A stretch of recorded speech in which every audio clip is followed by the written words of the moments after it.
I'm Kathy with a C. And I'm Kathy with a K. And this is Killer Destinations. Today's destination is Romulus, Michigan.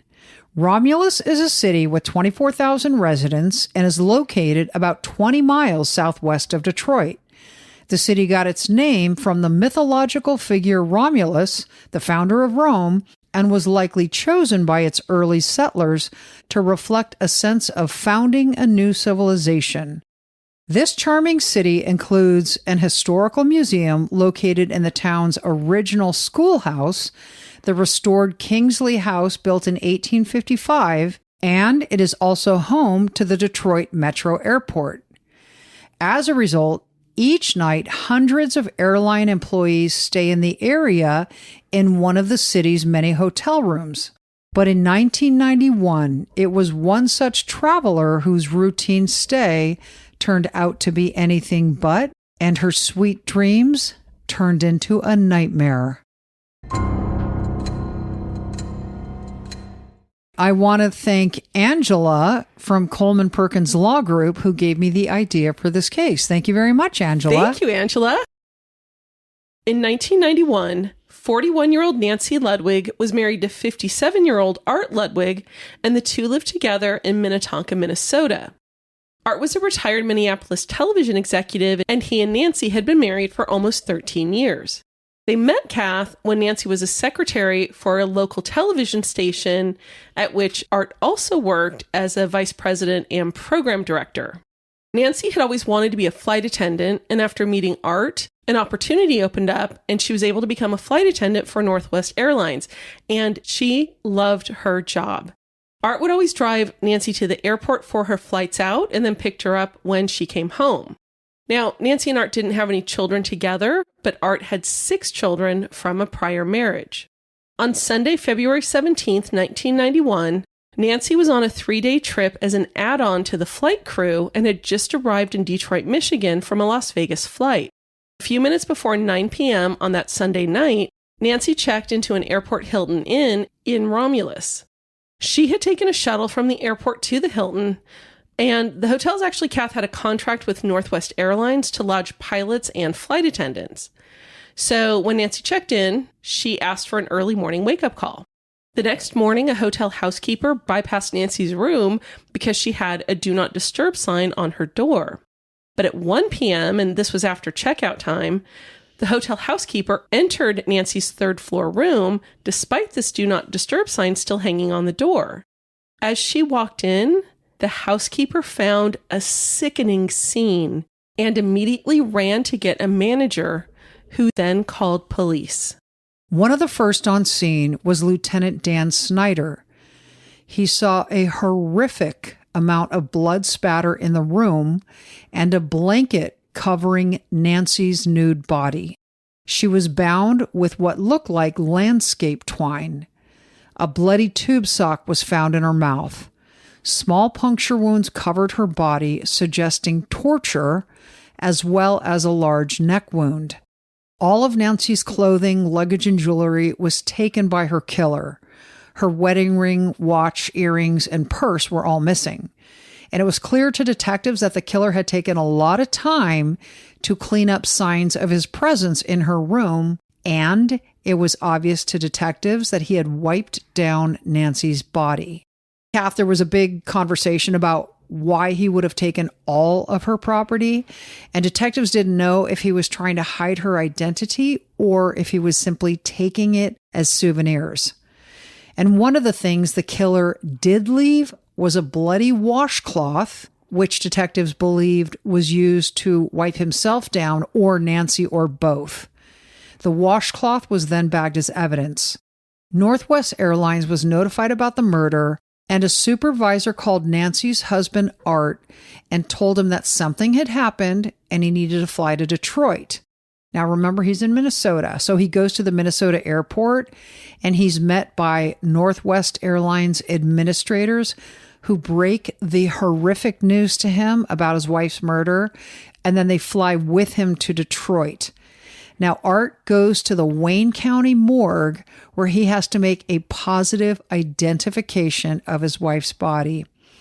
He also met with Romulus police, where he was asked, who in the heck could have done this? Does your wife have any enemies? Do you have any idea if anybody wanted to harm her? Was anyone making sexual advances to her? All that kind of stuff. And he was like, no, no, no. Nancy was a gem. She was lovely and outgoing, and she had no enemies to speak of.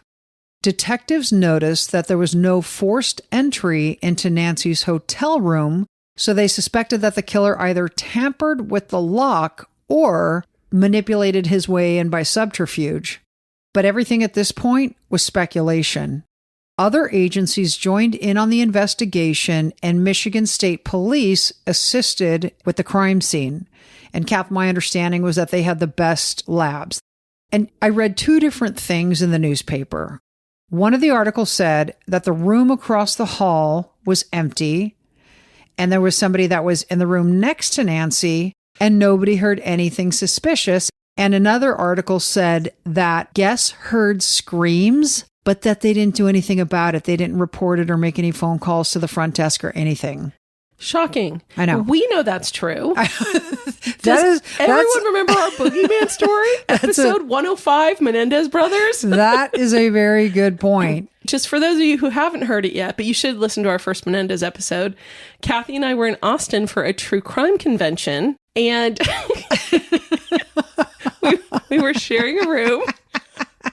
And something woke me up at like 3:00 in the morning.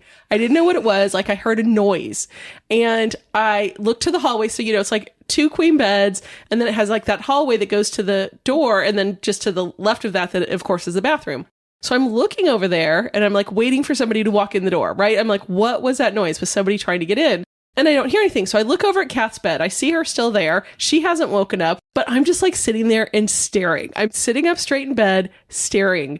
And then all of a sudden, the light in the bathroom goes out. And this huge figure appears in the doorway, and I screamed bloody murder. Bloody murder. It was literally like a B-movie scream. Totally. Yeah. And it turns out it was me coming out of the bathroom. So I was the giant, larger-than-life scary person.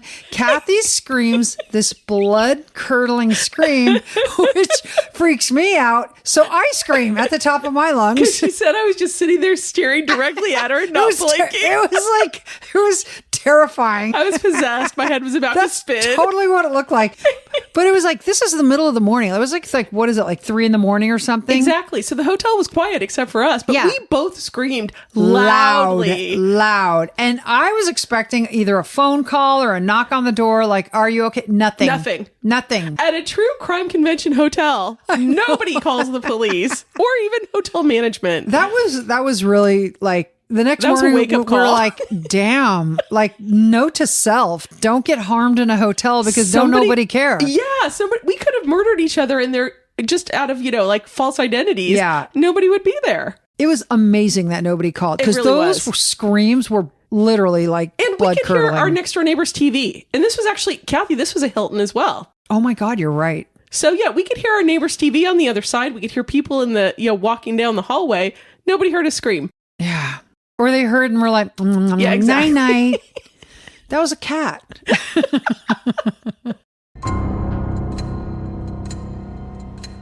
So the Hilton staff was able to tell detectives that 3 computerized wake-up calls were made at 7:30, 7:35, and 7:40 on Monday morning, but they went unanswered. And I want to talk about the add-on thing because, as we said, Nancy was supposed to be on a flight to Memphis, and the crew did not miss her. Because she was an add-on, her name was not on, I'm going to call it their roster, for lack of a better word. So when she didn't appear for work, nobody realized she was missing. And another thing that I read about this particular Hilton Inn was that at the time, now this is 1991, there were 165 to 180 guests every night that were part of the airline industry, flight crews.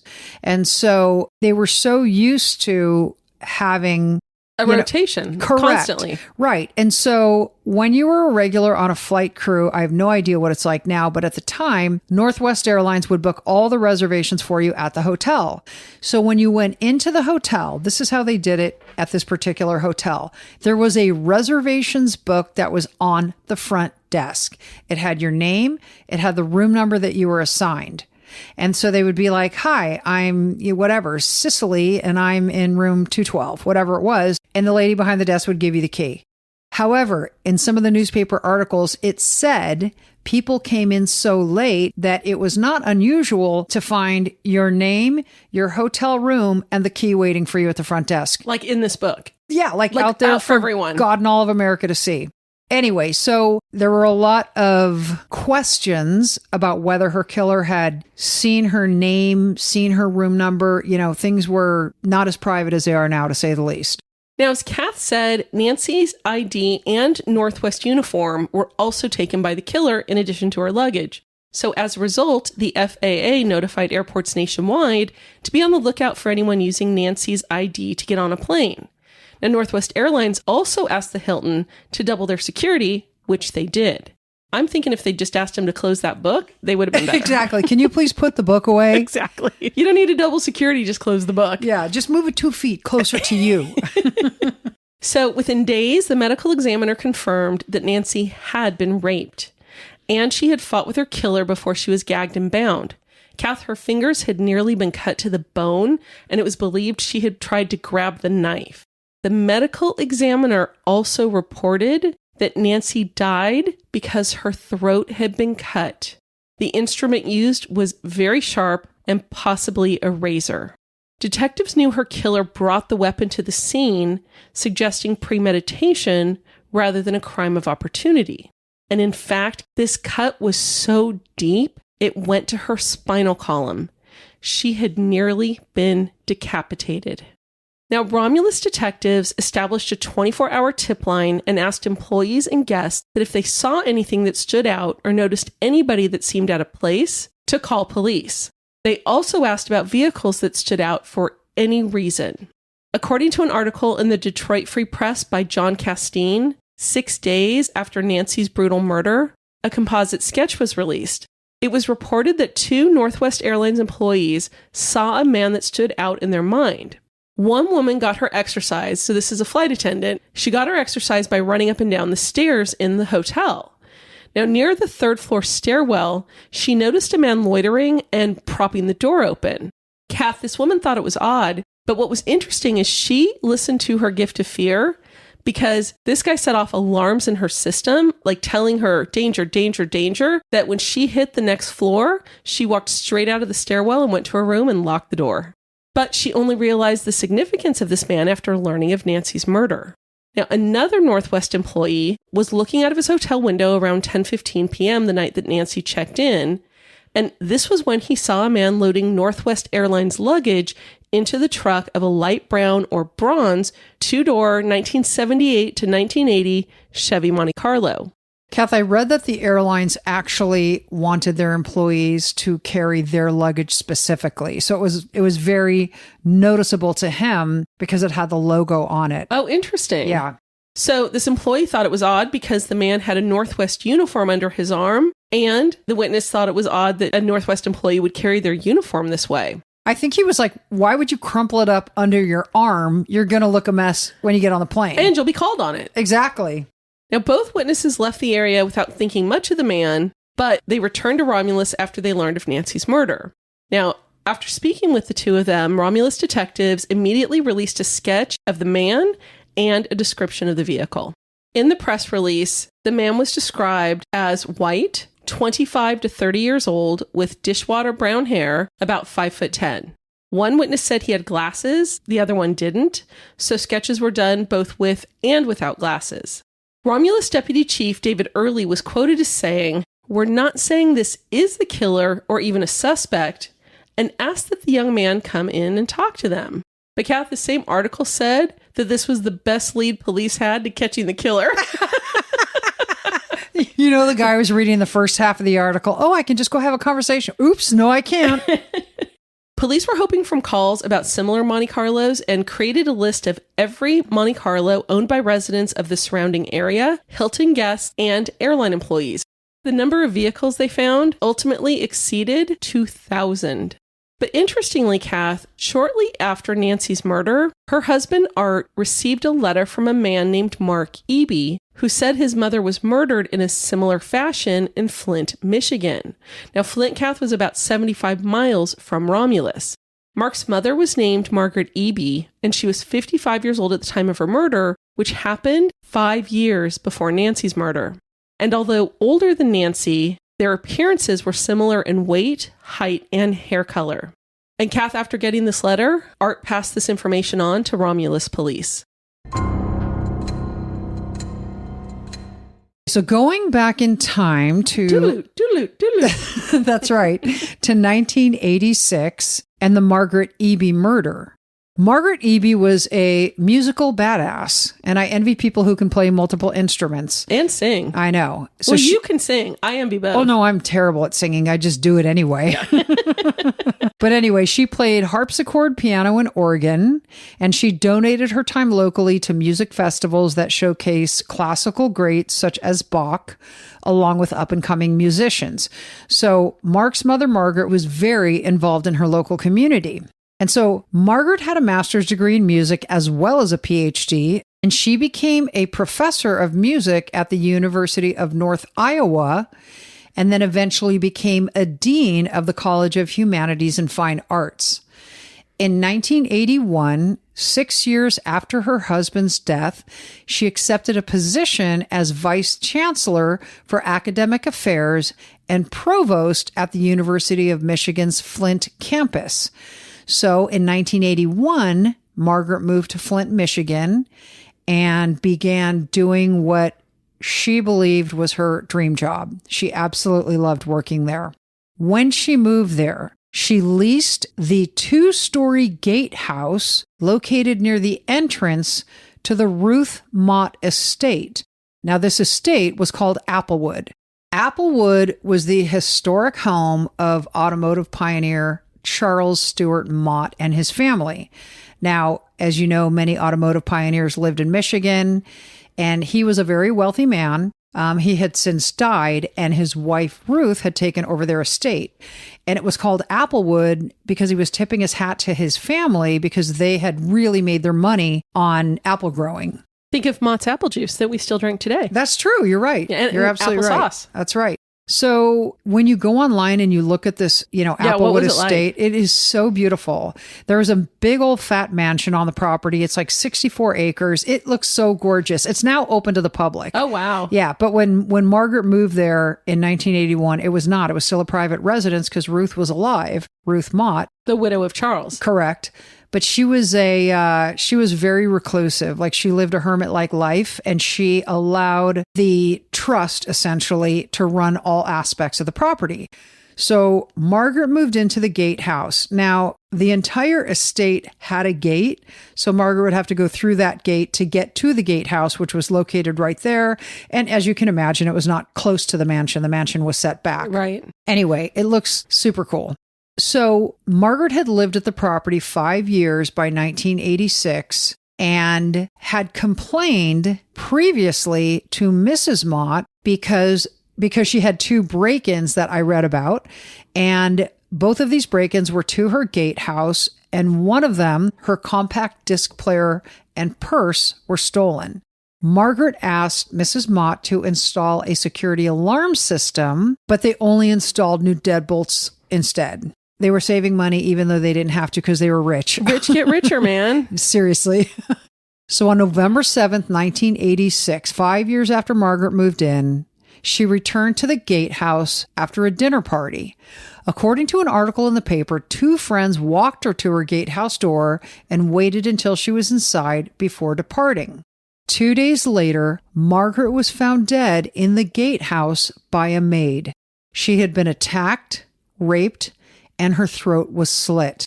The police investigation of Margaret's death focused primarily on persons who might have known her because there appeared to be no sign of forced entry at the gate leading to the property, as well as the entry to her gatehouse, her front door. Police interviewed lots of people, dozens and dozens and dozens, including colleagues, former students, people that she volunteered with in the community, but there was no evidence that was ever developed implicating a particular individual in her murder. Margaret was survived by 2 adult sons, Mark and Jonathan, and 2 adult daughters, Dale and Lynn. From Margaret's crime scene, Flint police collected semen as well as a partial bloody fingerprint from a faucet inside her upstairs bathroom. The print had been photographed and the faucet handle was taken into evidence. The fingerprint was not found in any Michigan database. Now, Kath, at the time, this is 1986, Michigan did not have a computerized fingerprint database, so everything was searched manually. Okay, so fast forward 5 years to 1991 when Nancy was murdered, and Margaret's son Mark had sent this letter to Nancy's husband Art. And as you said a minute ago, Art turned it over to the police. Now, Romulus police had already been informed by Mark that there were similarities in his mother's murder and the Nancy Ludwig murder. And detectives from Romulus and Flint spoke to each other and they exchanged facts about their respective cases. However, the victim profiles were very different.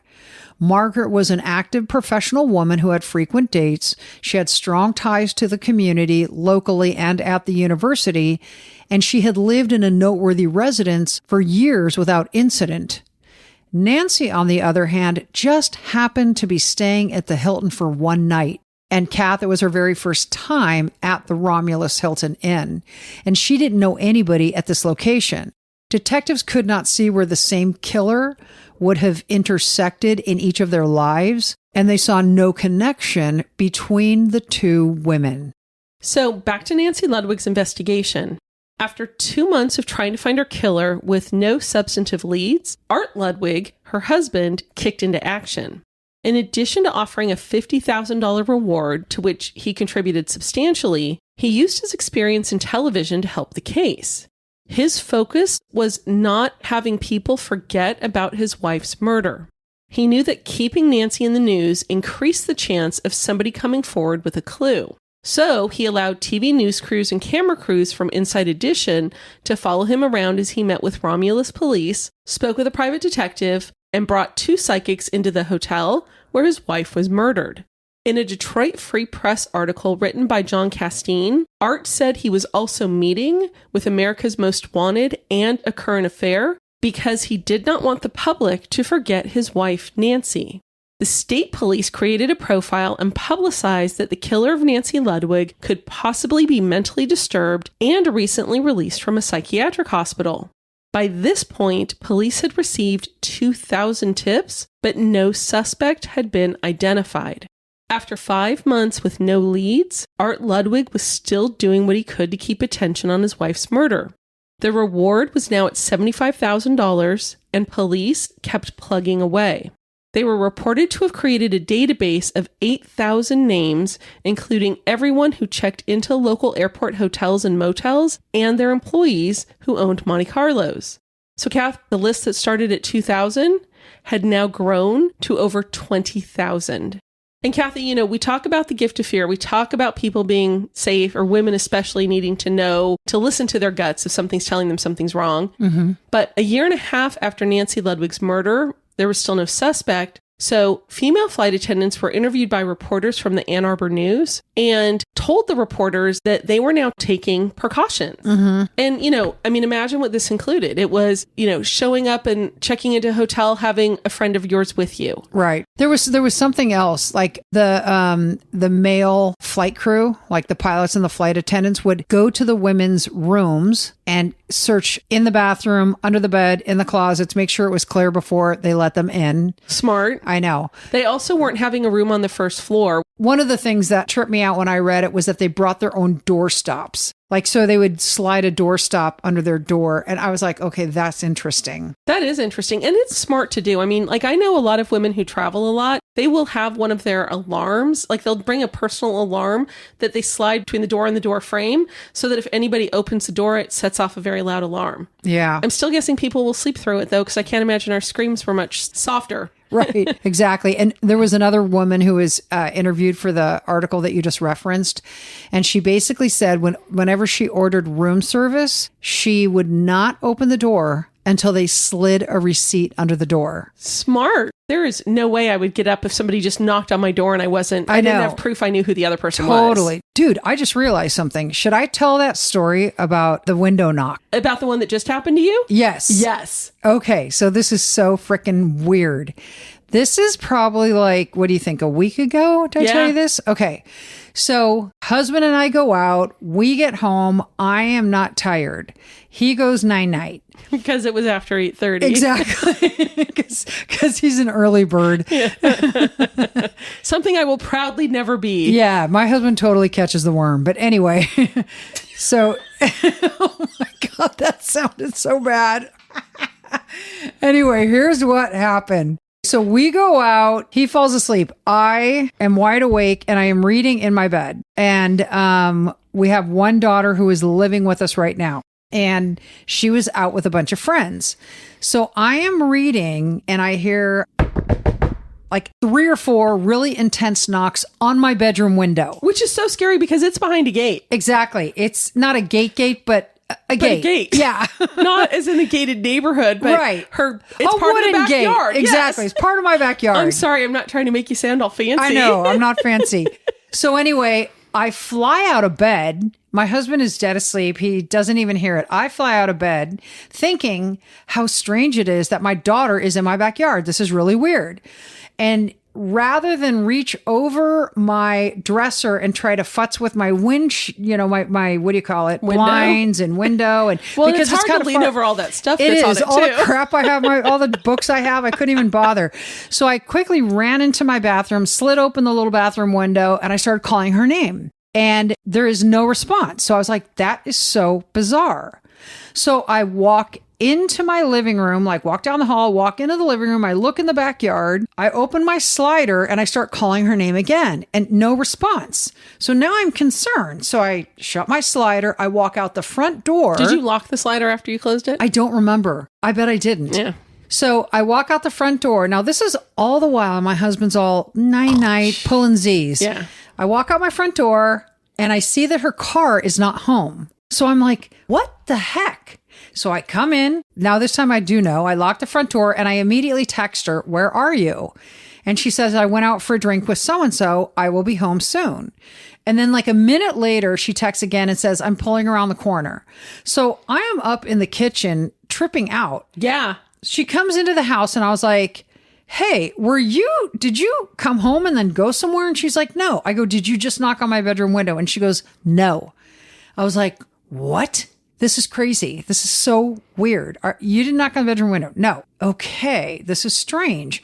So anyway, I go to bed. I was like, whatever. I'm not worrying about it. I go to bed. I go to sleep. I wake up the next day and I forget about it. Like I'm just like la, la, la, la, la, doing my life. About mid-afternoon, my husband comes to me and he goes, what time was it? Do you remember how you woke me up? Like, so I don't remember waking him up. I must have like it's probably just getting out of bed. Yeah. Yeah. Because I literally like flew out of bed. I flew. So. And he was like, yeah, it's not important. Yeah. Exactly. She's handling it. Exactly. So he's like, what time was it? And I go, I don't know. It was probably after midnight. I go, you know what? I sent a text. So let me look at my text message. So I go find my phone. I look at my text message. It's like 12:15. And what my husband had done is looked at our ring. And so he sees me out in my bathrobe on our porch in the middle of the night, looking around with this totally. I love that you took the time, by the way, to put your bathrobe on. I did. Nobody wants to see any of that business. So anyway, so I go, oh, I forgot it. Like, tell me why you're asking. And so he had been out fixing up his Scout. You know, He bought that Scout and he's playing with it. But anyway, so one of the neighbors comes by and goes, do Kathy's parents like walk around at night? Like, are they okay? Do they leave their house? And my husband's like, no, they don't. And why do you ask? And she goes, because A little after midnight, somebody came and banged on my front door. And Kathy's parents live next door to this neighbor. Exactly. Yeah. And so she's like, they banged on my front door and my husband wanted to answer the door, but I said no. Like I looked through the peephole, I didn't see anybody, but they don't have Ring door cameras. And so my husband went to a couple of the neighbors. Nobody saw anything on Ring cameras. Didn't you have like 2 other people get knocked on? No, it was just the other one? My bedroom window and my neighbor's front door at about the same time. So how creepy is that? That's super creepy. I know. And the way our Ring is positioned, like our front yard's wide. So if they came into my, side gate, like presumably they did, it wouldn't be caught. It would not be caught. And like we have a Ring in our backyard as well. And he knows they didn't come into the backyard because that would definitely have been shown. Yeah, and it wasn't. But the Ring camera back there only gets your back 40, right? Yeah, exactly. Exactly. It's toward the exact opposite of our... Is he now putting a different camera in there so it shows that side? Hell yes, he is. Okay, good. I was going to say, I figured he was. You'd be like, no, it's fine. But isn't it? It's scary. Crazy. Yeah. It's crazy. And it's crazy too that, your dogs were inside, weren't they? The dogs were sleeping inside. That's why. Okay. In the kennel. Okay. So, yeah. But they didn't, and my dogs would bark if somebody was out back. But they were like, whoever it was, like, it was bizarre. I didn't, of was course. It a ghost? Could have been. I don't know, man. No, because they wouldn't have gone down to the neighbor's house. I don't know whose knock was first, but they were right about the same time because the neighbor said shortly after midnight. Wow. And my text was 12:15. Crazy, scary story. Super crazy and scary. Yeah. So yeah, I wouldn't open the door in the middle of the night either, apparently. And that's the reason I support a second floor. Right. It is true though that what you grow up with is what you typically are drawn to. Oh, totally. And you have a second story and your mom taught second story safety. Exactly. Which is why I have one now. So now about 1.5 years after Nancy Ludwig's murder, detectives still continued to follow up by going through sexual assault crimes and looking at jackets of who had been arrested and what they had done and to see if anything had any similarities to what had happened to Nancy. Now, in an article in the Detroit Free Press, it was reported that a confessed serial killer named Leslie Williams, who raped and killed his victims, was a person of interest in Nancy's murder. When detectives obtained a court order and tested his blood against evidence found at Nancy's crime scene, the blood type was not a match. With no arrest in sight, Nancy's murder was not forgotten by her husband and family, but it no longer graced the newspapers. Fast forward to June of 2001. This is 10 years after Nancy's murder.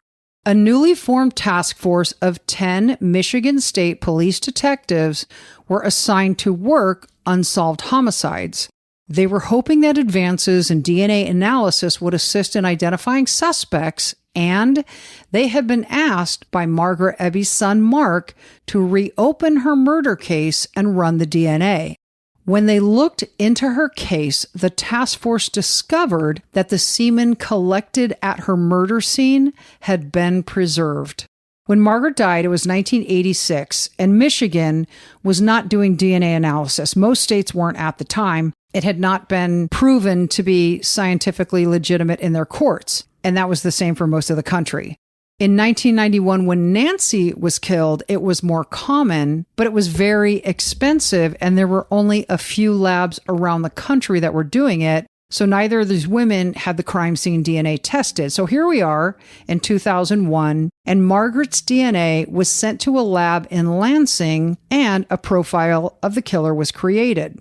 Unfortunately, they had no idea who the donor was. So investigators went back in time, assuming that the killer knew her back then. So they asked university professors, former students, friends, people that she volunteered with to give DNA samples. And some of them bristled. They're like, look, we don't want our DNA taken. It's too invasive of our privacy, blah, blah, blah, blah, blah. But the Flint police were like, look, we promise if you're not a match, your sample will be destroyed. And so a lot of people agreed to be tested, but unfortunately nobody matched the DNA. So 2 months later, this is August of 2001, the DNA from Margaret's killer was matched to Nancy's killer. semen had been collected at Nancy's crime scene from the bloody towel used to wipe her body. Now, the task force knew the two crimes were linked, but they had no idea who the killer was. So, Kath, one of the detectives, who I believe actually worked on Nancy Ludwig's murder, discovered that there was a partial fingerprint from Margaret's crime scene. Now, back then, they put it through the Michigan database manually, and there was no match. He requested that this partial print be sent to the FBI. So by 2001, computers assisted with the fingerprint searches. So this partial print was sent to the FBI on September 4th, 2001, just 7 days before terrorists attacked the World Trade Center, the Pentagon, and attempted to fly a plane into Capitol Hill, but were foiled by the brave passengers. So they wound up crashing into the Pennsylvania field, as you know. Which, by the way, anyone who lived through this, it was the most horrific time. It was awful. It was unbelievable. But anyway, because the partial print taken in Margaret's case was submitted just 7 days before this massive attack, of course, it was sidelined. The FBI had other things to take care of. So 5 months later... Which I'm shocked it was only 5 months. I know, to be honest same with here, you. Kat. I really am. I agree with you. In February of 2002... the FBI resumed its search and got a hit immediately. The man connected to the fingerprint was named Jeffrey Gorton, and he was in the FBI's database because he had committed a burglary and a robbery in Florida years earlier and had served time in prison, so his prints were in the FBI database. Kath, this guy was not a great man, No. to say the least. He was 19 years old when he joined the Navy and he moved down to Florida, and he was known to be like Pervy McFarland.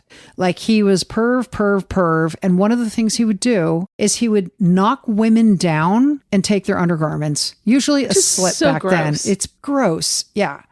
And so he broke into a woman's home in Florida. And I can't remember the details of the crime, but this guy had a lot of touches with law enforcement, but was ultimately forced to serve, well, his sentence was 4 years in prison, but he only served 2. So in 2002, when this information came to light, he was living in Mount Morris, Michigan. Which actually wasn't that far from Romulus. I believe it was fewer than 10 miles. Which one is further north, Romulus. Or Flint? Romulus. Okay, so you're right. It was close to Romulus and maybe like an hour and a half from Flint or something like that. Yeah. So prosecutors don't have enough to charge him at this point. They need a new DNA sample, and they need to try to figure out connections to the women. Gorton was put under surveillance, and they followed him to a roller rink where he had taken his kids. So after they had rolled around, the family got off the rink and went to go have some food. So they had pizza and sodas. And when they went back onto the rink, the detectives who were surveilling him got up and grabbed a cup that Gorton had just thrown away into the trash can. When they collected this cup, they took it back to the lab for testing, and it was a hit for both Nancy and Margaret's murders. So a search warrant was issued, and Kath, in his home, you talked about him trying to pull undergarments off women he knocked down. Right. They found hundreds of pairs of women's underwear, pantyhose, slips, and bras, and they also found a video of Jeffrey Gorton modeling the lingerie. That would be a sight. Another thing they found on the video was footage that he had taken of women without them knowing it. So I don't know if it was upskirts or if it was just, I don't know. On the other side of a dressing room mirror. But it was clear that these ladies didn't know they were being videotaped. Detectives brought him in for questioning and denied having anything to do with the murder. But Kath, because they found all these undergarments in his house, the detectives asked him, do you have a fetish? Like, you have all these different undergarments. Is there one you're maybe particularly attached to? And he did admit to an attraction. Of all of them, he was most obsessed with pantyhose. And then the detective goes, well, do you still have those kind of attractions to pantyhose? And he was like, I want a lawyer. They also took another DNA sample from Gorton from the drink they'd given him during the police interview. And it matched the one they had on file. And Kath, this is crazy. When they arrested Jeffrey Gorton in February of 2002, as they were searching his house and yard, under a tarp in his yard, they found the same Monte Carlo he had taken to the Hilton back in 1991. And let's recall, it was a bronze Monte Carlo. Mm-hmm. Now, although it no longer worked, Gorton never got rid of it. He just left it in his yard with a tarp over it. Thank you, Gorton. Now, it turns out, Kath, in connecting him to Margaret's murder, his family had a landscaping and lawn care business and worked at the Mott estate where Margaret lived. It turns out that when Jeffrey Gorton left prison in the mid-'80s, he moved from Florida to Michigan and worked for his family's business on the Mott estate, overlapping when Margaret Eby lived there. So, talking to police, Gorton denied killing either woman.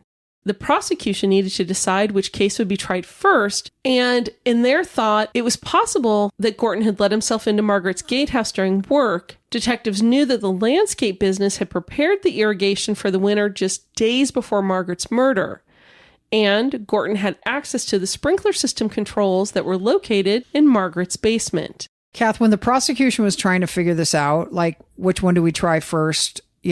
Margaret's is older, but the one thing connecting him to her murder was the bloody print. Right, that was in her upstairs bathroom. Yeah. So what they thought was, we know he had access to the sprinklers. Is there any way he could have cut himself and just helped himself to her bathroom? Is that what he's going to say? In the interview, they specifically asked him, did you ever use her bathroom? And he's like, nope. But they knew come trial, he could have said, oh, I forgot, I slipped and fell and I had to use her bathroom and I was embarrassed. I didn't tell anybody and I used it. And that's probably how my blood got there. It was a logical explanation. So and hard to counter because the only other witness was dead. Correct. So as a result, they tried him for Nancy Ludwig's murder first.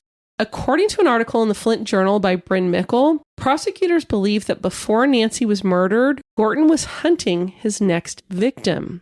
So in 1991, Gorton and his second wife were scheduled to fly out of the Detroit metro area to Las Vegas. And remember, the Detroit airport is in Romulus. So he went to Romulus alone 2 days before the flight, and prosecutors believed that he followed Nancy from the airport on a shuttle to the hotel. And Kath, here's what happened. So one of the flight attendants who was riding on the shuttle to the hotel with Nancy told police, you know what? I remember this guy because there were only 3 of us on the shuttle. The witness, Nancy, and Gorton. And she said there were 2 reasons he stuck out to her. One is that it was a very empty shuttle. It was just the 3 of them, but he chose to sit very close to where these 2 women were. And the second thing she remembered is that this man who was sitting so close to them was eyeballing Nancy like nobody's business.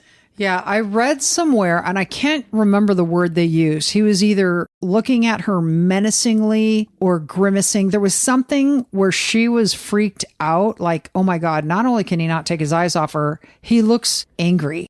He looks like he wants to kill. Exactly. Gorton was originally going to testify on his own behalf, but decided not to.